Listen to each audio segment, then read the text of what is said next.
Assalamualaikum. Siapa yang mencari nasi kukus paling berbaloi? Paling berbaloi dan paling sedap di area Meru Ipoh ni. Sedap dan berbaloi untuk poket anda. Tengok portion dia bagi. Portion dia bagi memang puas hati. Kenyang sampai ke petang. Ayam goreng berempah, saya minta yang tight punya, dan kuah, dan juga sambal belacan.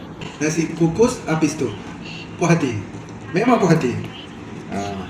Timun dia bagi, dan juga sambal belacan. Kita cuba lah.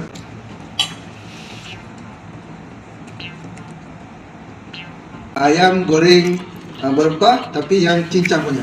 Bismillah. Timun.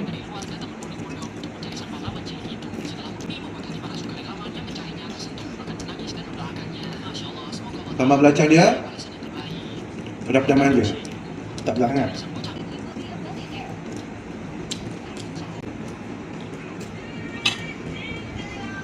Cukup rasa, cukup rasa.